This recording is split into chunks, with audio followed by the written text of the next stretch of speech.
ഒരുപാട് കൂട്ടുകാർ കാത്തിരുന്ന 28 ഇയേഴ്സ് ലേറ്റർ എന്ന് പറയുന്ന കിഡിലൻ സൂംബി പടമാണ് ഞാനിന്ന് എക്സ്പ്ലെയിൻ ചെയ്യാനായിട്ട് പോകുന്നത്. ഈ ഒരു സിനിമ തിയേറ്ററിൽ മിസ്സായി പോയി എന്നുള്ള ഒരു വിഷമം മാത്രമേ എനിക്കിപ്പോൾ ഉള്ളൂ. ഈ സിനിമയ്ക്ക് മറ്റൊരു പ്രത്യേകത കൂടി ഉണ്ട്. ഈ സിനിമയിലെ പല ഭാഗങ്ങളും ഷൂട്ട് ചെയ്തിരിക്കുന്നത് ഐഫോൺ ഉപയോഗിച്ചാണ്. സിനിമയുടെ പോസ്റ്ററിൽ ഒരുപാട് തലയോട്ടികൾ ഇങ്ങനെ അടുക്കി വെച്ചിരിക്കുന്നത് കാണുന്നില്ലേ? ഞാനും വിചാരിച്ചിരുന്നു ഇത് എന്താ സംഭവം എന്ന്. പക്ഷെ സിനിമയുടെ അവസാനത്തിൽ അത് മനസ്സിലാവും. ആദ്യമായിട്ടാണ് കൂട്ടുകാർ നമ്മുടെ ഈ ഒരു കൊച്ചു ചാനൽ കാണുന്നെങ്കിൽ ഇപ്പൊ തന്നെ സബ്സ്ക്രൈബ് ചെയ്യാനും ലൈക്ക് ചെയ്യാനും മറക്കണ്ട. ഒട്ടും വൈകാതെ നമുക്ക് നേരെ കഥ അങ്ങോട്ട് തുടങ്ങാം. സിനിമയുടെ തുടക്കത്തിൽ തന്നെ കാണിക്കുന്നത് 2002 കാലഘട്ടമാണ്. സ്കോട്ട്ലൻഡിലെ ഒരു വീട്ടില് ഈ കുട്ടികളെല്ലാവരും ഇപ്പോ ടിവിയുടെ മുമ്പിലാണ്, അതും കാർട്ടൂൺ കണ്ടുകൊണ്ട്. ഇവരുടെ മാതാപിതാക്കൾ ഇവരെല്ലാവരെയും ഒരു റൂമിലാക്കിയിരിക്കുകയാണ്. എന്ത് വന്നാലും പുറത്തേക്ക് ഇറങ്ങരുത് എന്നും പറഞ്ഞുകൊണ്ട് ഒരു ലേഡി ഇവരെ ആ ഒരു റൂമിൽ അടച്ചിട്ട് പോയിരിക്കുകയാണ്. ജിമ്മി എന്ന് പറയുന്ന പയ്യൻ അത് തുറക്കാനായിട്ട് പോയപ്പോഴേക്കും ഇവന്റെ മാതാപിതാക്കളെ എല്ലാം സൂംബികൾ വന്നിട്ട് കടിക്കുകയാണ്. ഈ സൂംബികൾക്ക് ഒരു പ്രത്യേകതയുണ്ട്. സാധാരണ സിനിമകളിൽ കുറച്ച് സമയമൊക്കെ എടുത്തിട്ടാണല്ലോ ഇൻഫെക്റ്റഡ് ആവുക. ഇത് കടിക്കുന്നു, ആ ഒരു നിമിഷം തന്നെ അവരും സൂംബികളായി മാറും. സൂംബികളെ കണ്ട് പേടിച്ചോടിയ നമ്മുടെ ജിമ്മി നേരെ ചെല്ലുന്നത് ഒരു പള്ളിയിലേക്കാണ്. അവന്റെ അച്ഛൻ അവിടെ ഉണ്ടായിരുന്നു. നമുക്കിവിടെ നിന്ന് പെട്ടെന്ന് രക്ഷപ്പെടാമെന്ന് ജിമ്മി പറയുന്നുണ്ടെങ്കിലും അച്ഛൻ അവിടെ തന്നെ ഇരിക്കുകയാണ്. എന്നിട്ട് ജിമ്മിയുടെ കയ്യിൽ ഒരു കുരിശുമാല കൊടുക്കുന്നു. പക്ഷെ അപ്പോഴേക്കും സൂംബികള് സുനാമി പോലെ ആ ഒരു പള്ളിക്ക് ചുറ്റിലും വന്നിട്ടുണ്ടായിരുന്നു. ആ ഒരു കുരിശുമാലയും കൊണ്ട് നമ്മുടെ ജിമ്മി ആകട്ടെ സോംബികൾ കാണാതെ ഒളിച്ചിരുന്നു. പക്ഷെ അവന്റെ അച്ഛനെ ഈ സോംബികളെ കടിച്ച് ആ നിമിഷം തന്നെ അവന്റെ അച്ഛനും ഒരു സോംബിയായി മാറുന്നു. അടുത്ത ഇരയെ തേടി ഈ സൂംബികളെല്ലാം കൂടി ചേർന്ന് പള്ളിക്ക് പുറത്തേക്ക് ഓടി പോവുകയാണ്. ജിമ്മി ആകട്ടെ അതും കണ്ട് അവിടെ നിന്നും ഓടി രക്ഷപ്പെടുന്നു ആ ഒരു കുരിശുമാലയുമായിട്ട്. അങ്ങനെ 28 വർഷങ്ങൾ കഴിഞ്ഞിരിക്കുകയാണ്. അതിനുശേഷം രണ്ടാമത്തെ ഔട്ട്ബ്രേക്കും ഉണ്ടായി. ഇപ്പൊ നമ്മൾ കാണുന്നത് ഹോളിലാൻഡ് ആണ്. അവിടെ കുറച്ച് സർവൈവേഴ്സ് ഉണ്ട്. ദേ ഈ പയ്യനാണ് സ്പൈക്ക്. അവന്റെ അച്ഛനായിട്ടുള്ള ജെയ്മി മുത്ത് അവൻ ആദ്യത്തെ കില്ലെടുക്കാൻ വേണ്ടിയിട്ട് ഇപ്പൊ മെയിൻലാൻഡിലേക്ക് പോവുകയാണ്. ഇവരിപ്പൊ നിൽക്കുന്നത് ഹോളിലാൻഡിലാണെന്നുണ്ടെങ്കിലും ഈ ഒരു മെയിൻലാൻഡിലേക്ക് പോകാനുള്ള വഴി എന്ന് പറയുന്നത് വളരെ കൗതുകമാണ്. കടലിന് നടുവിലൂടെ ഒരു നടപ്പാത ഉണ്ട്. അത് വേലിയേറ്റം വേലിയിറക്കം ആ ഒരു സമയം, അല്ലാന്നുണ്ടെങ്കിൽ തിരമാല വരുമ്പോൾ അത് മൊത്തം മൂടിപ്പോവും. പിന്നീട് അങ്ങോട്ടേക്ക് കടക്കാനായിട്ട് പറ്റില്ല. ഇന്നത്തെ ദിവസം നമ്മുടെ സ്പൈക്കിനേക്കാൾ കൂടുതൽ ആവേശം അവന്റെ അച്ഛനായിട്ടുള്ള ജേമിക്കാണ്. സ്പൈക്കിന് വേണ്ട ഭക്ഷണമൊക്കെ തയ്യാറാക്കി കൊടുക്കുന്നത് അച്ഛനാണ്. കുറച്ച് ഭക്ഷണം അവനെടുത്ത് കീശയിൽ വെക്കുന്നുണ്ട്. അതവന്റെ അമ്മയ്ക്ക് കൊടുക്കാനാണ്. അച്ഛനും മോനും സംസാരിച്ചുകൊണ്ടിരിക്കുമ്പോഴാണ് മുകളിലത്തെ നിലയിൽ നിന്ന് ഒരു സ്ത്രീയുടെ സൗണ്ട് കേൾക്കുന്നത്. അത് അവന്റെ അമ്മയായിരുന്നു. അവന്റെ അമ്മയ്ക്ക് ഒട്ടും സുഖമില്ല. അമ്മയ്ക്ക് വേണ്ടിയിട്ട് കുറച്ച് ഭക്ഷണം അവൻ കയ്യിൽ കരുതുന്നുണ്ട്. എന്നിട്ട് മുകളിലത്തെ നിലയിലേക്ക് പോയി. അമ്മ അപ്പൊ അവനോട് ചോദിക്കുന്നുണ്ട്, നീ എങ്ങോട്ട് ഇന്ന് പോകുന്നേ? സ്കൂളിൽ പോകുന്നില്ലേ? ഇല്ല അമ്മ, ഞാൻ സ്കൂളിലല്ല പോകുന്നത്, മെയിൻലാൻഡിലേക്ക് പോവാണ് എന്റെ ആദ്യത്തെ കില്ലെടുക്കാൻ വേണ്ടിയിട്ട്. അത് കേട്ടതോട് കൂടിയിട്ട് സ്പൈക്കിന്റെ അമ്മയായിട്ടുള്ള ഐല ഇപ്പൊ ഭർത്താവായിട്ടുള്ള ജേമിയെ വഴക്ക് പറയാനായിട്ട് ആരംഭിച്ചു. നമ്മുടെ മകന് ആകെ 12 വയസ്സ് മാത്രമേ ആയിട്ടുള്ളൂ, അപ്പോഴേക്കും മെയിൻലാൻഡിലേക്ക് അവനെ പറഞ്ഞു വിടാനോ? നടക്കില്ല. കുറച്ചു നേരം കഴിഞ്ഞപ്പോ ഐല അതൊക്കെ മറന്നുപോയി. ഞാൻ സ്കൂളിലേക്ക് പോവുകയാണ് അമ്മേ എന്നും പറഞ്ഞുകൊണ്ട് സ്പൈക്ക് റൂമിൽ നിന്ന് പുറത്തേക്ക് വന്നു. ഇവരുടെ ഫാമിലി ഫ്രണ്ട് ആണ് സാം. അച്ഛനും മകനും കൂടി ചേർന്ന് ഇപ്പൊ മെയിൻലാൻഡിലേക്ക് പോകാനായിട്ട് വീട്ടിൽ നിന്ന് ഇറങ്ങി. പോകുന്ന വഴിയിൽ എല്ലാവരും നമ്മുടെ സ്പൈക്കിന് ഓൾ ദി ബെസ്റ്റ് കൊടുക്കുകയാണ്. ഒരു പ്രായം എത്തിക്കഴിഞ്ഞിട്ടുണ്ടെങ്കിൽ നമ്മൾ മെയിൻലാൻഡിലേക്ക് പോയിട്ട് ഫസ്റ്റ് കിൽ എടുക്കേണ്ടത് ഇവിടെ ഒരു സാധാരണ സംഭവമാണ്. അതായത് മെയിൻലാൻഡിലാണ് ഈ ഒരു സൂംബികൾ മൊത്തം വിളയാടി നടക്കുന്നത്. ഞാൻ നേരത്തെ പറഞ്ഞ ഒരു പാസേജ് ഇല്ലേ, അതിന്റെ കവാടമാണ് ഇവിടെ. അവിടുത്തെ കാവൽക്കാര് ഈ ഒരു വഴിയെ പറ്റിയിട്ടും മെയിൻലാൻഡിൽ എന്തൊക്കെ ഉണ്ടാവും എന്നുള്ള കാര്യങ്ങളൊക്കെ സ്പൈക്കിന്റെ അടുത്ത് ചോദിക്കുന്നുണ്ട്. ഓൾറെഡി നമ്മുടെ ജേമി, അതായത് സ്പൈക്കിന്റെ അച്ഛൻ, ഈ കാര്യങ്ങളൊക്കെ അവന് പറഞ്ഞു കൊടുത്തിട്ടുണ്ടായിരുന്നു. അങ്ങനെ ആ ഒരു പാസേജിലൂടെ അവർ നടന്നു പോവുകയാണ്. തിരമാല വന്നാലോ അല്ലെങ്കിൽ വേലിയേറ്റം വേലിയിറക്ക സമയത്ത് ഈ ഒരു പാസേജ് മൊത്തം വെള്ളം കൊണ്ട് മൂടും. അപ്പൊ അങ്ങോട്ടേക്ക് അപ്പുറത്തേക്ക് മെയിൻലാൻഡിലേക്ക് കടക്കാനോ അവിടെ നിന്ന് ഇങ്ങോട്ട് വരാനോ സാധിക്കില്ല. നമ്മുടെ സ്പൈക്കിന് നല്ല രീതിയിൽ പേടിയുണ്ട്. പക്ഷെ അവനത് പുറത്തൊന്നും കാണിക്കുന്നില്ല. ജേമിയുടെ കൂടെ തന്നെ അവൻ ആ ഒരു ആരോയും പിടിച്ചുകൊണ്ട് നടക്കുകയാണ്. അങ്ങനെ ഇവർ രണ്ടുപേരും നടന്ന് ഇപ്പൊ മെയിൻലാൻഡിലേക്ക് എത്തിയിട്ടുണ്ട്. മെയിൻലാൻഡ് കണ്ടപ്പോ തന്നെ നമ്മുടെ സ്പൈക്ക് ആകെ അന്തം വിട്ട് നോക്കി നിൽക്കുകയാണ്. അപ്പൊ അവന്റെ അച്ഛൻ പറയുന്നുണ്ട്, ഇനി എന്തായാലും സൂക്ഷിച്ച് വേണം മുന്നോട്ടേക്ക് നടക്കാനായിട്ട്, പലതരത്തിലുള്ള സോംബികൾ ഇവിടെ ഉണ്ട്.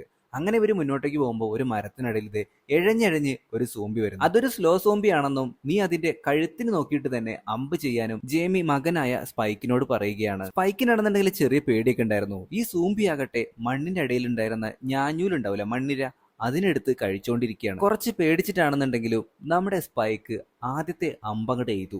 അതോടുകൂടി ആ ഒരു സോംബിയുടെ കഥ അപ്പൊ തന്നെ കഴിഞ്ഞു. പക്ഷെ ആ സൂംബിയുടെ കരച്ചിൽ കേട്ടിട്ട് മറ്റുള്ള സൂംബികളും അങ്ങോട്ടേക്ക് വരാനായിട്ട് തുടങ്ങി. അങ്ങനെ നമ്മുടെ സ്പൈക്ക് ആദ്യത്തെ കില്ലെടുത്തിരിക്കുകയാണ്. അച്ഛനായ ജെയ്മി അവനെ അഭിനന്ദിച്ചു. ഇവരങ്ങനെ വീണ്ടും മുന്നോട്ടേക്ക് പോയപ്പോ ഒരുപാട് മാൻകൂട്ടത്തെ കാണുന്നുണ്ട്.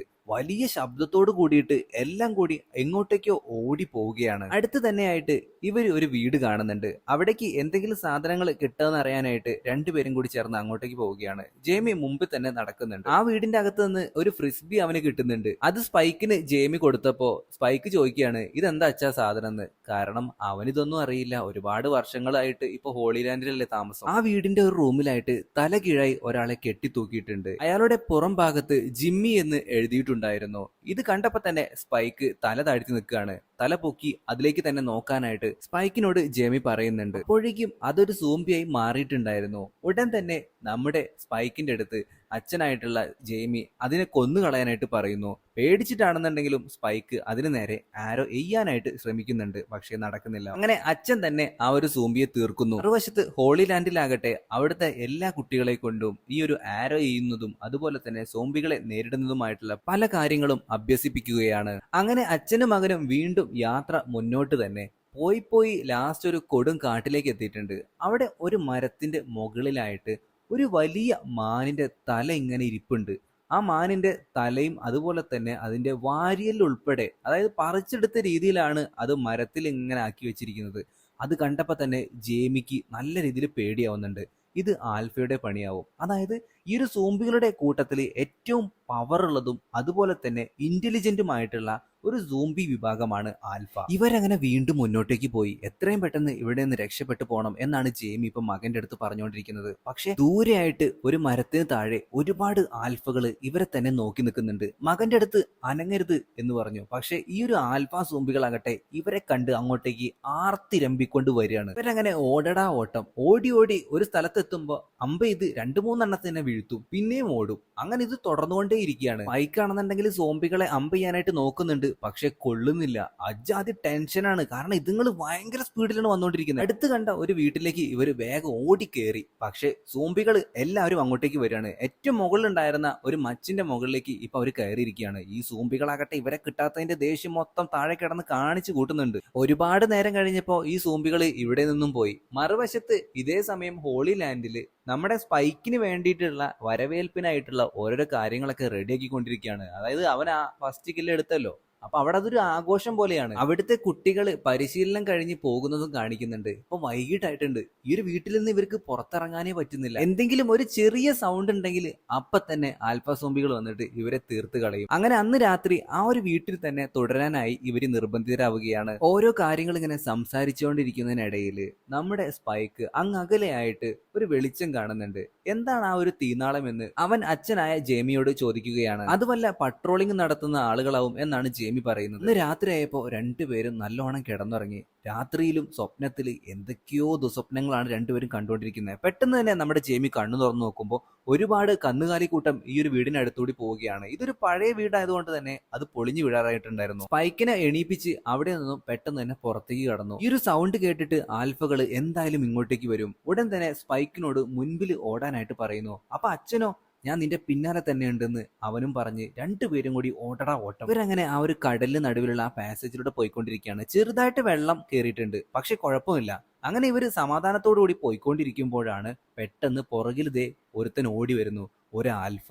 അതോടുകൂടി രണ്ടുപേർക്കും പേടിയായി. രണ്ടുപേരും ഓടടാ ഓട്ടം. ഈ പുറകിൽ വരുന്ന സോംബിയാണെന്നുണ്ടെങ്കിൽ ഇവരെക്കാട്ടിലും ഇരട്ടി സ്പീഡിലാണ് വന്നുകൊണ്ടിരിക്കുന്നത്. പടപടപടപടേന്ന് പറഞ്ഞിട്ട്. ഒരു വശത്ത് ഹോളി ലാൻഡിലെ ആ ഒരു കവാടം നോക്കാനായിട്ടിരിക്കുന്ന ആളുകൾ നല്ല ഉറക്കത്തിലായിരുന്നു. നമ്മുടെ ജെയ്മി ആണെന്നുണ്ടെങ്കിൽ കവാടം തുറക്കുന്നൊക്കെ വിളിച്ചു പറയുന്നുണ്ട്. ഭാഗ്യത്തിന് അവര് ഉറക്കത്തുനിന്ന് എഴുന്നേറ്റു. ഉടൻ തന്നെ അവര് കൊന്തൊക്കെ ഈ ഓടി വരുന്ന സോംബിക്ക് നേരെ എറിയാനായിട്ട് തുടങ്ങി. കവാടത്തിന്റെ അടുത്തെത്തിയപ്പോഴേക്കും ഈ ഒരു സോംബി ഇവരെ പിടികൂടാനായിട്ട് നിൽക്കുമ്പോഴേക്കും അവിടുന്ന് വലിയൊരു കുന്തം എടുത്തുകൊണ്ട് എറിയാണ്. ഇവരങ്ങനെ കുനിയുന്നു. ആ ഒരു ആൽഫ സോംബിക്ക് ഇട്ടിട്ട് ആ ഒരു കുന്തം കൊള്ളുന്നു. അതോട് കൂടിയിട്ട് ആ ഒരു സോംബിയുടെ കഥ കഴിഞ്ഞു. അച്ഛനും മകനും ഇൻഫെക്റ്റഡ് ആയോ എന്ന് നോക്കിയതിന് ശേഷം മാത്രമാണ് ഈ ഒരു കവാടം അവർ തുറക്കുന്നുള്ളൂ. ശേഷം പിന്നെ പറയണ്ടല്ലോ, വെൽക്കം പാർട്ടിയാണ്. നമ്മുടെ സ്പൈക്ക് ആദ്യമായിട്ട് ഒരു സോംബിയെ കൊന്നിരിക്കുകയാണ്. അതപ്പോ എല്ലാവരും കൂടി ആഘോഷിച്ചുകൊണ്ടിരിക്കുകയാണ്.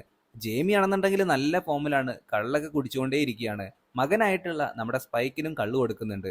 അതിനിടയിൽ ജേമി പെട്ടെന്ന് എങ്ങോട്ടേക്ക് ഇറങ്ങി പോകുന്നുണ്ട്. സ്പൈക്കും അവനെ പിന്തുടർന്നു. പിന്നീടാണ് നമ്മുടെ സ്പൈക്ക് ആ ഞെട്ടിക്കുന്ന സത്യം മനസ്സിലാക്കിയത്. തന്റെ അച്ഛനായിട്ടുള്ള ജേമിക്ക് റോസി എന്ന് പറയുന്ന യുവതിയുമായി വേണ്ടാത്ത ഒരു ബന്ധമുണ്ടായിരുന്നു. അത് നേരിൽ കണ്ട് ഞെട്ടിപ്പോയ നമ്മുടെ സ്പൈക്ക് ആകട്ടെ അവിടെ നിന്നും വീട്ടിലേക്ക് ഓടിപ്പോവുകയാണ്. സ്പൈക്കിന്റെ ഫാമിലി ഫ്രണ്ട് ആയിട്ടുള്ള സാം അവിടെ ഉണ്ടായിരുന്നു. വീട്ടിലേക്ക് എത്തിയ നമ്മുടെ സ്പൈക്കിന്റെ അടുത്ത് ഇവരുടെ ഫാമിലി ഫ്രണ്ടായ സാം എന്തൊക്കെയാണ് നീ അവിടെ കണ്ടത്, എത്ര സോംബികളെ കൊന്നു എന്നുള്ള കാര്യങ്ങളൊക്കെ ചോദിക്കുന്നതിന്റെ ഇടയിൽ അവൻ ആ ഒരു തീനാളം കണ്ടതിന്റെ കാര്യം സാമിന്റെ അടുത്ത് പറഞ്ഞു. ഓ, അത് ഡോക്ടർ കെൽസൺ ആണ്. അത് കേട്ടപ്പോ തന്നെ തന്റെ അമ്മയുടെ രോഗം മാറ്റാനായിട്ട് ഡോക്ടർ കെൽസനെ സമീപിച്ചാലോ എന്നാണ് ഇപ്പൊ നമ്മുടെ സ്പൈക്കിന്റെ ചിന്ത. അന്ന് രാത്രി അവൻ അവന്റെ അമ്മയുടെ കൂടെയായിരുന്നു കിടന്നിട്ടുണ്ടായിരുന്നത്. അന്ന് രാത്രി മുഴുവൻ അവൻ അവന്റെ അമ്മയെ കുറിച്ച് മാത്രമാണ് ചിന്തിച്ചത്. നേരം വെളുക്കാറായപ്പോഴാണ് ജേമി എല്ലാ കൂത്താട്ടവും കഴിഞ്ഞ് ഇപ്പൊ വീട്ടിലേക്ക് എത്തിയിരിക്കുന്നത്. എന്നിട്ട് ഇവരുടെ രണ്ടുപേരുടെയും അടുത്തേക്ക് കിടക്കാനായിട്ട് വരുമ്പോഴേക്കും നമ്മുടെ സ്പൈക്ക് അവിടെയൊന്നും ഇറങ്ങിപ്പോയി. അത് കണ്ടപ്പോൾ തന്നെ നമ്മുടെ ജേമിക്ക് മനസ്സിലായി മകന് എന്നോട് എന്തോ ഒരു ദേഷ്യമുണ്ടെന്ന്. അയിലേക്ക് വിശക്കുണ്ടെന്ന് പറഞ്ഞപ്പോഴത്തേക്കും നമ്മുടെ ജേമി നേരെ അടുക്കളയിലേക്ക് പോയിട്ട് മുട്ട പൊരിക്കാനായിട്ട് നിൽക്കുമ്പോഴാണ് നമ്മുടെ സ്പൈക്ക് അങ്ങോട്ടേക്ക് വന്നിട്ട് അമ്മയുടെ അസുഖത്തെ പറ്റി ചോദിക്കുന്നു. അമ്മയെ നമുക്ക് ഡോക്ടർ കെൽസനെ കാണിച്ചുകൂടെ എന്ന് ചോദിക്കുമ്പോൾ, ആരാ നിന്നോട് സാമങ്കളാണോ ഈ കാര്യങ്ങളൊക്കെ പറഞ്ഞത്? ഞങ്ങൾ ഒരിക്കല് ഈ ഒരു ഡോക്ടർ കെൽസനെ കാണാൻ വേണ്ടി പോയതാണ്. പക്ഷെ അങ്ങേരാണെന്നുണ്ടെങ്കിൽ ഒരു 1000 പേരുടെ ഡെഡ് ബോഡീസ് വരി വരിയായിട്ടിട്ട് അതൊക്കെ കത്തിച്ച് എന്തൊക്കെയോ പരീക്ഷണങ്ങളും മറ്റൊക്കെ നടത്തുന്നതാണ് കണ്ടത്. അയാളൊരു നല്ല മനുഷ്യനല്ല, അയാളൊരു സൈക്കോ ആണ്. അങ്ങോട്ടേക്കാണോ ഞാൻ അയിലയുമായിട്ട് പോവേണ്ടേ? അതൊന്നും നടക്കില്ല മോനെ എന്ന് പറയുമ്പോഴേക്കും നമ്മുടെ സ്പൈക്ക് അടുത്ത ചോദ്യം അങ്ങോട്ട് തൊടുത്തു വിട്ടു. അത് ശരി, അപ്പോ അമ്മ മരിച്ചിട്ട് വേണം അച്ഛന് റോസിയുടെ കൂടെ പൊറുതി തുടങ്ങാൻ അല്ലേ? അത് കേട്ടതോട് കൂടിയിട്ട് ജേമിയുടെ സകല കിളിയും പോയി. സ്പൈക്ക് നേരെ അമ്മയുടെ റൂമിലേക്ക് പോയിട്ട് അമ്മയെ കെട്ടിപ്പിടിച്ച് കരയാണ്. ഇത് കണ്ടുകൊണ്ട് നമ്മുടെ ജേമി അങ്ങോട്ടേക്ക് വരുന്നുണ്ട്. റൂമിൽ നിന്ന് പുറത്തിറങ്ങിയിട്ടുള്ള നമ്മുടെ സ്പൈക്ക് ആണെന്നുണ്ടെങ്കിൽ അച്ഛന് നേരെ കത്തി ചൂണ്ടുകയാണ്. പുറത്ത് ദേഷ്യമൊന്നും കാണിക്കാതെ ജേമി തന്റെ മകന്റെ കയ്യിൽ നിന്ന് ആ ഒരു കത്തി വാങ്ങുന്നു. ഞങ്ങളെ വെറുതെ വിട്ട് എങ്ങോട്ടെങ്കിലും ഒന്ന് ഇറങ്ങി പോവോ എന്ന് അവൻ അച്ഛനോട് പറയുകയാണ്. അച്ഛൻ പോകുന്നതിന് മുമ്പ് തന്നെ ആ ഒരു കത്തി അവനെ ഏൽപ്പിക്കുന്നു. അച്ഛൻ വീട്ടിൽ നിന്ന് പോയപ്പോ തന്നെ നമ്മുടെ സ്പൈക്ക് മറ്റൊരു പണി കൂടി ഒപ്പിച്ചു. അവിടെ അവർ സാധനങ്ങളൊക്കെ ശേഖരിച്ചു വെക്കുന്ന ഒരു സ്ഥലമുണ്ടായിരുന്നു. അത് മൊത്തം അവൻ തീയിട്ടു. ശേഷം ഓടി വരണേ എന്നൊക്കെ പറഞ്ഞ് എല്ലാവരെയും വിളിച്ചു കൂട്ടുകയാണ്. എന്നിട്ട് അവിടുത്തെ കവാടത്തിലിരുന്ന കാവൽക്കാരെ മൊത്തം അങ്ങോട്ടേക്ക് നിങ്ങൾ ചെല്ല്, നിങ്ങളോട് അങ്ങോട്ടേക്ക് ചെല്ലാൻ പറഞ്ഞു എന്നൊക്കെ പറഞ്ഞിട്ട് അവരെയും അവിടെ നിന്ന് മാറ്റുന്നു. അങ്ങനെ ആരും കാണാതെ ആ ഒരു പാസേജിലൂടെ ഇവനും അവന്റെ അമ്മയും കൂടി ചേർന്ന് ഇപ്പോ മെയിൻലാൻഡിലേക്ക് പോവുകയാണ്. അമ്മയായിട്ടുള്ള അയലയ്ക്ക് ഇതൊന്നും അറിയില്ല. പുള്ളിക്കാരി അവന്റെ കൂടെ ചുമ്മാ ബീച്ചിലേക്കാണെന്നും പറഞ്ഞാണ് വരുന്നത്. മെയിൻലാൻഡിലേക്ക് എത്തിയപ്പോഴാണ് അയലയ്ക്ക് അത് മെയിൻലാൻഡ് ആണെന്ന് മനസ്സിലായത്. നമ്മളെന്താ ഇവിടെ നിൽക്കുന്നേ? ഇവിടെ പ്രശ്നമല്ലേ, നമുക്ക് തിരിച്ചു പോകണ്ടേ എന്നൊക്കെ പറയുമ്പോ, തിരിച്ചു പോകണ്ട അമ്മേ, ഇവിടെ ഒരു ഡോക്ടർ ഉണ്ട്, അമ്മയുടെ അസുഖം മാറ്റാനായിട്ട് സാധിക്കും. അമ്മയുടെ അസുഖം അമ്മയ്ക്ക് പോലും അറിയില്ലല്ലോ. നമുക്ക് ആദ്യം ആ ഒരു ഡോക്ടറെ കണ്ടുപിടിച്ച് അമ്മയുടെ രോഗം മാറ്റാനായിട്ട് ശ്രമിക്കാം. തന്റെ മകന് ഇത്രയും കരുതല് തന്നോടുണ്ടല്ലോ എന്നോർത്ത് നമ്മുടെ അയല മറുത്തൊന്നും പറഞ്ഞില്ല. അങ്ങനെ അവര് വീണ്ടും യാത്ര തുടർന്നു. അന്ന് രാത്രി അവിടെ നശിച്ചു കിടന്നിരുന്ന ഒരു പള്ളിയിലാണ് രണ്ടുപേരും തങ്ങിയത്. നേരം ഒരുപാടായപ്പോ അമ്മയോട് അവൻ കിടക്കാൻ പറഞ്ഞു. എന്നിട്ട് അമ്മയ്ക്ക് കാവലിരിക്കുകയാണ്, ഏതെങ്കിലും സൂംബികൾ അങ്ങോട്ടേക്ക് വന്നാലോ എന്നോർത്തിട്ട്. പക്ഷെ കുറച്ചു കഴിഞ്ഞപ്പോ നമ്മുടെ സ്പൈക്കും ഉറങ്ങിപ്പോയി. കേടുവന്ന ഒരു ചർച്ചായിരുന്നു അത്. അതുകൊണ്ട് തന്നെ ഡോറുകളൊന്നും തന്നെ ഉണ്ടായിരുന്നില്ല. അങ്ങോട്ടേക്ക് ഒരു സൂംബി, നേരത്തെ ഇവൻ കൊന്നിട്ടുണ്ടായിരുന്ന ഒരു സ്ലോ സൂംബി ഉണ്ടായിരുന്നില്ലേ, എഴഞ്ഞു പോകുന്ന, അങ്ങനത്തെ ഒരു സൂംബി ഇപ്പോ അങ്ങോട്ടേക്ക് എഴഞ്ഞെഴഞ്ഞ് അവന്റെ അടുത്തേക്ക് എത്തിയിട്ടുണ്ട്. ഇവന്റെ കാലിലുണ്ടായിരുന്ന ഷൂലേസ് ഉണ്ടാവൂലേ, അത് ഞാഞ്ഞൂലാണെന്ന് വിചാരിച്ചിട്ട്, മണ്ണിരയാണെന്ന് വിചാരിച്ചിട്ട് അതെടുത്ത് കഴിച്ചുകൊണ്ടിരിക്കുകയാണ്. പെട്ടെന്ന് തന്നെ നമ്മുടെ സ്പൈക്ക് ഞെട്ടി ഉണരുന്നുണ്ട്. അവൻ കണ്ണു തുറന്നു നോക്കുമ്പോൾ നേരം വെളുത്തിട്ടുണ്ട്. അവന്റെ അടുത്ത് ഈ ഒരു എഴഞ്ഞു വന്നിട്ടുള്ള സോംബി ആണെന്നുണ്ടെങ്കിൽ ഇപ്പൊ ചത്തു മലച്ച് കിടക്കുന്നുമുണ്ട്. ഇതാരാണ് ചെയ്തതെന്ന് ഇവർക്ക് രണ്ടുപേർക്കും പിടികിട്ടുന്നില്ല. പക്ഷെ അത് ചെയ്തിട്ടുണ്ടായിരുന്നത് അയല തന്നെയായിരുന്നു. തന്റെ മകനെ സൂംബിയെ ആക്രമിക്കാൻ വന്നപ്പോ രാത്രി പുള്ളിക്കാരി തന്നെയാണ് ഈ ഒരു സൂംബിയെ തീർത്ത് കളഞ്ഞത്. പല കാര്യങ്ങളും അയല ഇടയ്ക്കിടയ്ക്ക് മറന്നു പോവാറുണ്ടായിരുന്നു. അക്കൂട്ടത്തിൽ പെട്ട ഒരു കാര്യമാണ് ഇപ്പൊ നമ്മൾ കണ്ടത്. പിന്നീട് കാണിക്കുന്നത് ഒരു ആൽഫ സൂംബി കടലിലേക്ക് നോക്കി നിൽക്കുന്നതാണ്. മറുവശത്ത് എറിക് എന്ന് പറയുന്ന ഒരു സോൾജിയറും കുറച്ച് പട്ടാളക്കാരും കൂടി ചേർന്നിട്ട് സൂംബികളിൽ നിന്ന് ഓടിപ്പോകുന്നതാണ് കാണിക്കുന്നത്. ഈ സൂംബികളാണെന്നുണ്ടെങ്കിൽ വളരെ വേഗത്തിൽ ഇവരെ വേട്ടയാടിക്കൊണ്ടിരിക്കുകയാണ്. ഏതാനും പട്ടാളക്കാർ മാത്രമേ ഇനി ശേഷിക്കുന്നുള്ളൂ. എറിക്കും ബാക്കിയുള്ള പട്ടാളക്കാരും കൂടി ചേർന്നിട്ട് ഇപ്പൊ ഒരു ടണലിലേക്ക് കയറിയിരിക്കുകയാണ്. അങ്ങോട്ടേക്ക് ഇപ്പൊ ഒരു ആൽഫ സൂംബി വന്നിട്ട് ആ ഒരു പട്ടാളക്കാരെ വളരെ നിഷ്കരുണം തീർത്തുകൊണ്ടിരിക്കുകയാണ്. ഇപ്പൊ എറിക്ക് മാത്രമാണ് ജീവനോടെ ഉള്ളത്. മറുവശത്ത് ഈ ഒരു ആൽഫ സോംബിയുടെ കമ്മ്യൂണിറ്റിയാണ് കാണിക്കുന്നത്. ഒരു തോട്ടിലായിട്ട് അങ്ങോട്ടും ഇങ്ങോട്ടും എല്ലാം കൂടി നടക്കുന്നുണ്ട്. അതില് ഒരു സോംബിയാണെന്നുണ്ടെങ്കിൽ ഇപ്പൊ ഗർഭിണിയാണ്. മറുവശത്ത് സ്പൈക്കും ഐലയും കൂടി ചേർന്ന് ഇപ്പൊ ഒരു വലിയ പൂക്കളുള്ള പാടത്ത് എത്തിയിട്ടുണ്ട്. ഐല ഈ ഒരു പൂക്കളൊക്കെ കാണുമ്പോൾ വളരെ സന്തോഷവതിയായി നിൽക്കുമ്പോഴാണ് പെട്ടെന്ന് അവളുടെ പുറകിലായിട്ട് ഒരു സോംബി വരുന്നത് സ്പൈക്ക് കണ്ടു. അമ്മയോട് അനങ്ങല്ലേ എന്ന് പറഞ്ഞുകൊണ്ട് അവൻ പതിയെ ഒരു അമ്പെടുത്തുകൊണ്ട് ആ ഒരു സോംബിക്കിട്ട് അങ്ങോട്ട് കാച്ചി കൊടുത്തു. അതോടുകൂടി അതിന്റെ കഥ കഴിഞ്ഞു. പക്ഷേ കൂട്ടത്തിലുണ്ടായിരുന്ന ഒരുപാട് സോംബികൾ ഇവരുടെ പിന്നാലെ കൂടിയിരിക്കുകയാണ്. രണ്ടുപേരും മരണവെപ്രാളത്തില് വളരെ വേഗത്തില് ഓടിയെത്തുന്നത് ഒരു പെട്രോൾ പമ്പിലേക്കാണ്. ഒരുപാട് വർഷങ്ങളായിട്ട് തുറക്കാതെ കിടന്നിരുന്ന ഒരു ബിൽഡിംഗ് ആയിരുന്നു അത്. ഒരുവിധം സോംബികളിൽ നിന്ന് രക്ഷപ്പെട്ട് വാതിലൊക്കെ തുറന്ന് രണ്ടുപേരും അകത്തേക്ക് കയറി. പക്ഷേ ആ ഒരു ബിൽഡിങ്ങിന്റെ ഉള്ളിൽ നിറച്ച് ബെൻസിൻ വാതകമായിരുന്നു. ഇവർക്ക് ശ്വസിക്കാൻ പോലും പറ്റുന്നുണ്ടായിരുന്നില്ല. എന്തോ ഇവരുടെ ഭാഗ്യത്തിന് എറിക്ക് അങ്ങോട്ടേക്ക് വന്നിട്ട് ആ ഒരു ബിൽഡിങ്ങിലേക്ക് വെടിവെക്കുകയാണ്. അതോടുകൂടിയിട്ട് വലിയൊരു പൊട്ടിത്തെറി ഉണ്ടാവുന്നു. പക്ഷേ ഐലയും സ്പൈക്കും അത്ഭുതകരമായി രക്ഷപ്പെട്ടു. എറിക്കും സ്പൈക്കും അങ്ങനെ പരിചയപ്പെടുന്നു. നിന്റെ അമ്മ എന്താ ഇൻഫെക്റ്റഡ് ആണോ? പുള്ളിക്കാരിക്ക് നടക്കാൻ കഴിയില്ലേ? എന്തായാലും നീ വരുന്നുണ്ടോ എന്നൊക്കെ ചോദിച്ചിട്ട് നമ്മുടെ എറിക്ക് അവിടെ നിന്ന് പോകാനായിട്ട് നിൽക്കുമ്പോൾ സ്പൈക്ക് പറയുന്നുണ്ട്, ഇതെന്റെ അമ്മയാണ്, അമ്മയെ വിട്ട് ഞാൻ എങ്ങോട്ടും ഇല്ല എന്ന്. അങ്ങനെ സ്പൈക്കിന്റെ അമ്മയും തോളിലേറ്റിയിട്ട് ഇപ്പൊ എറിക്കും ഇവർ മൂന്നുപേരും കൂടി വീണ്ടും മുന്നോട്ടേക്ക് പോവുകയാണ്. നമ്മുടെ സ്പൈക്ക് എറിക്കിനോട് ഒരു കാര്യം പറഞ്ഞിരുന്നു. അവന്റെ അമ്മയെ ഡോക്ടറെ കാണിച്ചതിന് ശേഷം നമുക്ക് എല്ലാവർക്കും കൂടി ചേർന്ന് ഞങ്ങൾ താമസിക്കുന്ന ആ ഒരു ഹോളി ലാൻഡിലേക്ക് പോകാം. അതിനെ തുടർന്നാണ് സ്പൈക്കിന്റെ അമ്മയും തോളിലേറ്റിയിട്ട് ഇപ്പോ എറിക്ക് നടക്കുന്നത്. പോകുന്ന വഴിയിൽ ഇവർ റെസ്റ്റ് എടുക്കാനായിട്ട് ഒരു പുൽമൈതാനത്ത് ഇരിക്കുന്നുണ്ട്. എറിക്ക് അപ്പോ അവന്റെ ഐഫോണിൽ ചാർജ് ഉണ്ടോ എന്നൊക്കെ നോക്കുന്നുണ്ട്. ചാർജും ഇല്ല, സിഗ്നലും ഇല്ല. ഇനി ഇതുകൊണ്ട് ഒരു പ്രയോജനവും ഇല്ല എന്നും പറഞ്ഞുകൊണ്ട് അവൻ ആ ഫോൺ എറിഞ്ഞു കളയുകയാണ്. ഇതെന്താ സാധനം എന്ന് അപ്പൊ നമ്മുടെ സ്പൈക്ക് ചോദിക്കുന്നുണ്ട്. സംഭവം മറ്റൊന്നല്ല, ആദ്യമായിട്ടാണ് നമ്മുടെ സ്പൈക്ക് ഒരു ഫോൺ നേരിൽ കാണുന്നത്. ഫോൺ എന്താണെന്ന് പോലും അവൻ അറിയില്ല. എഴുന്നേറ്റ നമ്മുടെ ഐലയാണെന്നുണ്ടെങ്കിൽ ഈ ഇരിക്കുന്നത് ആരാ എന്നാണ് ചോദിക്കുന്നത്. ഞാൻ എറിക്ക് വീണ്ടും അവൻ സ്വയം പരിചയപ്പെടുത്തി. നിന്റെ അമ്മയ്ക്ക് നല്ല മറവി ഉണ്ടല്ലേ എന്ന് എറിക്ക് അപ്പൊ ചോദിക്കുന്നുണ്ട്. അതിന് ഐല എഴുന്നേറ്റ് നടക്കുന്നത് കണ്ടപ്പോ എറിക്ക് ചോദിക്കുന്നുണ്ട്, അത് ശരി, അപ്പൊ ഇത്രയും നേരം ഞാൻ ചുമന്നുകൊണ്ട് വന്നത് പിന്നെ എന്തിനായിരുന്നു? പെട്ടെന്നാണ് കാട്ടിൽ എന്നൊരു സൗണ്ട് കേൾക്കുന്നത്. അങ്ങോട്ടേക്ക് നമ്മുടെ ഐല ധൃതിയിൽ പോകുന്നുണ്ട്. നിന്റെ അമ്മ എങ്ങോട്ടാണ് ഈ പോകുന്നേ എന്നും പറഞ്ഞുകൊണ്ട് ഇവരും പിന്നാലെ പോവാണ്. കാട് പിടിച്ച രീതിയിൽ ഒരു ട്രെയിൻ അവിടെ കിടക്കുന്നുണ്ടായിരുന്നു. അതിനുള്ളിലേക്ക് നമ്മുടെ ഐല കയറി. ഈ ഒരു ട്രെയിനിന്റെ അകത്തായിട്ട് ഒരു സ്ത്രീ ഇങ്ങനെ അലമുറയിട്ട് കരഞ്ഞോണ്ടിരിക്കുകയാണ്. അടുത്തേക്ക് എത്തിയപ്പോ നമ്മുടെ ഐല ഞെട്ടിപ്പോയി. അതൊരു ആൽഫ സോംബി സ്ത്രീ ആയിരുന്നു. പോരാത്തതിന് അത് ഗർഭിണിയായിരുന്നു. പിഞ്ചു കുഞ്ഞാണെന്നുണ്ടെങ്കിൽ ഇപ്പൊ പുറത്തേക്ക് വരാനായിട്ട് നിൽക്കുകയാണ്. ഈ ഒരു സോംബി സ്ത്രീയെ ഐല ഇപ്പോ സഹായിച്ചു. പക്ഷെ കുട്ടി പുറത്തേക്ക് വന്നതിന് ശേഷം ആ ഒരു സോംബി സ്ത്രീയുടെ സ്വഭാവം മാറി ഇവരെ ആക്രമിക്കാനായിട്ട് വരുമ്പോഴേക്കും എറിക്ക് ആ ഒരു സോംബി സ്ത്രീയെ അപ്പൊ തന്നെ തീർത്തു കളഞ്ഞു. അങ്ങനെ ആ ഒരു കുട്ടിയുമായി അവിടെ നിന്ന് പോകുമ്പോഴാകട്ടെ ഒരു വലിയ ആൽഫ സോംബി മനുഷ്യൻ അങ്ങോട്ടേക്ക് വന്ന് എറിക്കിന്റെ തലയെടുക്കുകയാണ്. ഐലയും സ്പൈക്കും കൂടി ചേർന്ന് ആ ഒരു പിഞ്ചു കുഞ്ഞിനെയും കൊണ്ട് അവിടെ നിന്ന് ഓടി രക്ഷപ്പെടാനായിട്ട് നോക്കുന്നു. പക്ഷേ ഈ ഒരു സോംബി ആണെന്നുണ്ടെങ്കിൽ അവരെ വിടുന്ന ലക്ഷണമില്ല. അവരുടെ രക്ഷയ്ക്കായിട്ട് അപ്പോഴേക്കും കെൽസൺ അങ്ങോട്ടേക്ക് വരികയാണ്. ഡോക്ടർ കെൽസൺ മോർഫിൻ ഉപയോഗിച്ച് ഈ ഒരു ഗടാഗഡിയൻ സോംബിനെ തളർത്തി കളഞ്ഞു. ആ ഒരു സോംബിക്ക് ബോധം വരുന്നതിന് മുമ്പായിട്ട് തന്നെ നമുക്ക് ഇവിടെ നിന്ന് രക്ഷപ്പെടണം എന്ന് പറഞ്ഞുകൊണ്ട് ഡോക്ടർ കെൽസൺ ഇവരെ മറ്റൊരു സ്ഥലത്തേക്ക് കൊണ്ടുപോവുകയാണ്. അതൊരു മോണുമെന്റ്, അതായത് ഒരു സ്മാരകമായിരുന്നു.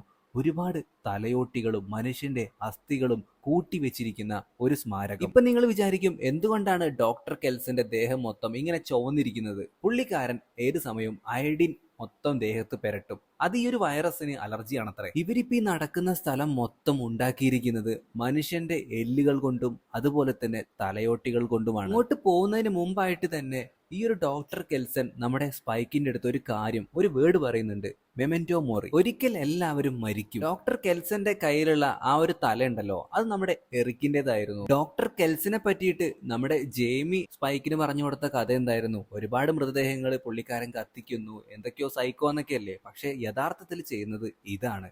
അതായത് ഇപ്പൊ നമ്മുടെ എറിക്കിന്റെ ആ ഒരു തല ഉണ്ടല്ലോ, അത് പുള്ളിക്കാരൻ അവിടെ ഇട്ട് കത്തിച്ച് അത് തലയോട്ടി മാത്രമാക്കി എടുക്കുന്നുണ്ട്. അതിനുള്ള വലിയ സെറ്റപ്പ് തന്നെ അവിടെ ഒരുക്കി വെച്ചിട്ടുണ്ട്.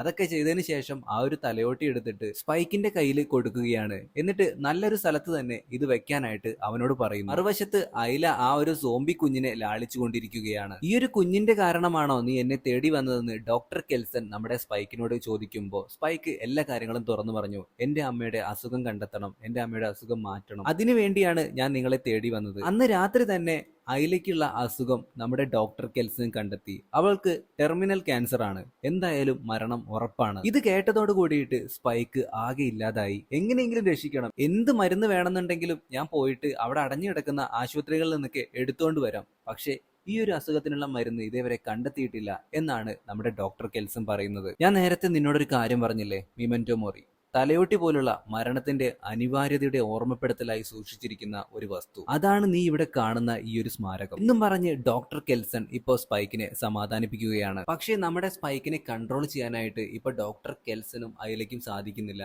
അങ്ങനെ ഐല അവനെ ഇപ്പൊ കെട്ടിപ്പിടിച്ച് സമാധാനിപ്പിക്കുമ്പോൾ ഡോക്ടർ കെൽസൺ അവനെ മയക്കുന്നു. ഐലയാകട്ടെ ആ ഒരു സൂംബി കുഞ്ഞിനെ ഇപ്പൊ നമ്മുടെ സ്പൈക്കിന്റെ മടിയിലേക്ക് വച്ചു കൊടുക്കുന്നു. ശേഷം ഈ ഒരു ഐലയ്ക്ക് നേരെയും ഡോക്ടർ കെൽസൺ ആ ഒരു മരുന്ന് പ്രയോഗിക്കുകയാണ്. അമ്മയുടെ മരണം ഉറപ്പാണെന്ന് ഇപ്പൊ നമ്മുടെ സ്പൈക്കിന് മനസ്സിലായിട്ടുണ്ട്. അതുപോലെ തന്നെ നടന്നു.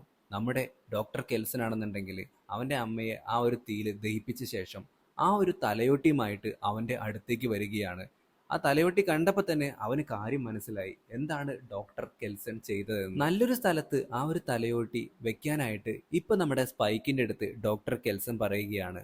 അങ്ങനെ ഏറ്റവും മുകളിലായിട്ട് ആ ഒരു തലയോട്ടി നമ്മുടെ സ്പൈക്ക് സ്ഥാപിക്കുന്നു. പക്ഷെ നേരത്തെ ഉറക്കിക്കടഞ്ഞിട്ടുണ്ടായിരുന്ന ആ ഒരു ഭീകരൻ ആൽഫ സോംബി അങ്ങോട്ടേക്ക് വരികയാണ്. ഇവര് രണ്ടുപേരും അവിടെ ഒളിച്ചു നിന്നെങ്കിലും നമ്മുടെ ഡോക്ടർ കെൽസനെ ഈ ഒരു സോംബി പിടികൂടുന്നു. എന്തോ ഭാഗ്യത്തിന് ഡോക്ടർ കെൽസന്റെ കയ്യിലുണ്ടായിരുന്ന ആ ഒരു മരവിപ്പിക്കുന്ന മരുന്ന് ഈ ഒരു സോംബിക്ക് നേരെ നമ്മുടെ സ്പൈക്ക് കുത്തിവെക്കുന്നു. അതോടുകൂടിയിട്ട് വീണ്ടും ആ ഒരു സോംബി ഉറങ്ങിപ്പോവുകയാണ്. അങ്ങനെ സോംബിയിൽ ജനിച്ച ആ ഒരു കുട്ടിയുമായി നമ്മുടെ സ്പൈക്ക് നേരെ ഹോളി ലാൻഡിലേക്ക് പോയി. പക്ഷേ അവൻ അവിടെ താമസിക്കാനായിട്ടുള്ള ഒരു ഉദ്ദേശവും ഉണ്ടായിരുന്നില്ല. പകരം ആ ഒരു കുഞ്ഞിനെ മാത്രം ആ കവാടത്തിൽ വെച്ചുകൊണ്ട് അവൻ തിരിച്ച് മെയിൻലാൻഡിലേക്ക് തന്നെ വന്നു.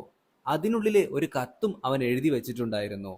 ഈ കുട്ടിയുടെ പേര് ഐല എന്നാണ്. ഇൻഫെക്റ്റഡ് ആയിട്ടുള്ള ഒരു സ്ത്രീയിൽ ജനിച്ച കുഞ്ഞാണിത്. പക്ഷേ ഈ കുഞ്ഞ് ഒരിക്കലും ഇൻഫെക്റ്റഡ് അല്ല. ഈ ഒരു വിവരം അറിഞ്ഞതോട് കൂടിയിട്ട് ജെയ്മി, അതായത് നമ്മുടെ സ്പൈക്കിന്റെ അച്ഛനായിട്ടുള്ള ജെയ്മി ആ ഒരു വഴിയിലൂടെ മെയിൻലാൻഡിലേക്ക് കടക്കാനായിട്ട് നോക്കുന്നുണ്ട്. പക്ഷേ കടൽ വെള്ളം കൊണ്ട് നിറഞ്ഞിരിക്കുന്നത് കൊണ്ട് തന്നെ ആ ശ്രമം പാഴാവുന്നു. മറുവശത്ത് മെയിൻലാൻഡിൽ ഇപ്പൊ മീനൊക്കെ ചുട്ട് കഴിച്ചുകൊണ്ടിരിക്കുകയാണ് നമ്മുടെ കുഞ്ഞു സ്പൈക്ക്. അങ്ങോട്ടേക്ക് ഒരുപാട് സോംബികൾ അപ്പോൾ വരുന്നുണ്ട്. അവൻ അതിനെ നേരിടാനായിട്ട് നോക്കുന്നുണ്ട്. പക്ഷേ ഒരുപാടെണ്ണം ഒരുമിച്ച് വന്നപ്പോൾ അവനെ സഹായിക്കാനായിട്ട് മറ്റൊരാൾ കൂടി അങ്ങോട്ടേക്ക് വരുന്നു. ഒരാളല്ല, ഒരുപാട് പേര്. ഈ സോംബികളെയൊക്കെ നല്ല അടിപൊളിയായിട്ട് തീർത്ത് കളയുന്ന ഒരു ടീം മൊത്തം ഉണ്ടായിരുന്നു. അത് മറ്റാരുമല്ല, നമ്മൾ സിനിമയുടെ തുടക്കത്തിൽ ഒരാളെ കണ്ടിട്ടുണ്ടായിരുന്നു. ശരിക്കും നായകനായിട്ട് വരേണ്ട, അല്ലെങ്കിൽ നമ്മൾ നായകനാവും എന്നൊക്കെ വിചാരിച്ച ജിമ്മി ആയിരുന്നു അത്. ജിമ്മി നമ്മുടെ സ്പൈക്കിന് ഒരു ഷെയ്ക്ക് ഹാൻഡ് കൊടുക്കുന്നു. അച്ഛൻ കൊടുത്ത ആ ഒരു കുരിശുമാല അവന്റെ കഴുത്തിൽ ഇപ്പോഴും ഉണ്ട്. ഇങ്ങനെ ഒരു സീനും കാണിച്ചുകൊണ്ടാണ് നമ്മുടെ ഇന്നത്തെ സിനിമ അവസാനിക്കുന്നത്. എങ്ങനെ ഉണ്ടായിരുന്നു കൂട്ടുകാരെ ഇന്നത്തെ സോംബി സിനിമ? അടിപൊളിയല്ലേ? ഈ ഒരു എക്സ്പ്ലനേഷന്റെ കാര്യം നോക്കണ്ട, നിങ്ങൾ സിനിമ എന്തായാലും പോയി കണ്ടോ, ഇഷ്ടപ്പെടും. പിന്നെ ഇതൊരു ഫാമിലി മൂവി അല്ല. പ്രത്യേകിച്ച് ഈ ഒരു ആൽഫ സോംബികളെയൊക്കെ കാണിക്കുമ്പോൾ തുണിയും കോണകവും ഇല്ലാണ്ടാണ് കാണിക്കുന്നത്. അപ്പോൾ അതൊക്കെ ഒന്ന് കരുതിയിട്ട് നിങ്ങൾ കാണാനായിട്ട് പോവുക. പിന്നെ ഹെവി വയലൻസും കാര്യങ്ങളൊക്കെ ഉണ്ട്. പല വയലൻസും കാര്യങ്ങളൊക്കെ ഞാൻ ഇതൊന്ന് മാക്സിമം ഒഴിവാക്കിയിട്ടുണ്ട്. ഞാൻ സിനിമ തുടങ്ങുമ്പോൾ തന്നെ പറഞ്ഞില്ലേ, മിക്ക ഷോട്ടുകളും ഇത് ഐഫോൺ ഉപയോഗിച്ചിട്ടാണ് ചെയ്തിരിക്കുന്നത്. പിന്നെ അത് അങ്ങനെ ഉപയോഗിക്കാനുള്ള പല കാരണങ്ങളും നെറ്റിൽ നോക്കിയപ്പോൾ കാണാനായിട്ട് സാധിച്ചു. അത് നിങ്ങൾക്ക് പലർക്കും അറിയുന്ന കാര്യമായിരിക്കും. സംഭവം എന്ന് വെച്ചിട്ടുണ്ടെങ്കിൽ ഇതിലുള്ള ഓരോരോ ലാൻഡ്സ്കേപ്പ് കണ്ടില്ലേ, പല സ്ഥലങ്ങളും വളരെ ഹൈറ്റ് കൂടിയിട്ടുള്ള അല്ലെങ്കിൽ എത്തിപ്പെടാൻ ഭയങ്കര പ്രയാസമുള്ള സ്ഥലങ്ങളൊക്കെ ആയിരിക്കും. അപ്പൊ അവിടെ ഈ ഒരു ഫോണ് കൊണ്ടുപോകുന്ന പറഞ്ഞാൽ അത്ര വലിയ കാര്യമില്ലല്ലോ. വലിയ എക്യുപ്മെന്റ്സും വലിയ ക്യാമറാസ് ഒക്കെ കൊണ്ടുപോകുന്നതിന് പകരം അങ്ങനെ ഉപയോഗിച്ചാണ്. പിന്നെ അതുപോലെ തന്നെ കളർ ഗ്രേഡിങ് ചെയ്യാനൊക്കെ എളുപ്പമായിരുന്നു ഐഫോൺ ഫുട്ടേജസ് എന്നൊക്കെയാണ് നെറ്റിൽ നോക്കുമ്പോൾ നമുക്ക് കാണാനായിട്ട് സാധിക്കുന്നത്. നമ്മൾ അതിലേക്കൊന്നും കടക്കുന്നില്ല. അപ്പോൾ പുതിയൊരു സിനിമയായിട്ട് നമുക്ക് വീണ്ടും കാണാം. അതുവരെ എല്ലാവരും നല്ല ഹാപ്പി ആയിട്ടിരിക്കുക. ആദ്യമായിട്ടാണ് കൂട്ടുകാർ നമ്മുടെ ഈ ഒരു കൊച്ചു ചാനൽ കാണുന്നെങ്കിൽ ഇപ്പം തന്നെ സബ്സ്ക്രൈബ് ചെയ്യാനും ലൈക്ക് ചെയ്യാനും മറക്കണ്ട. അപ്പോൾ പുതിയ പടമായിട്ട് നമുക്ക് വീണ്ടും കാണാം. അതുവരെ എല്ലാവരും ഹാപ്പി ആയിട്ടിരിക്കുക. Tata, bye bye.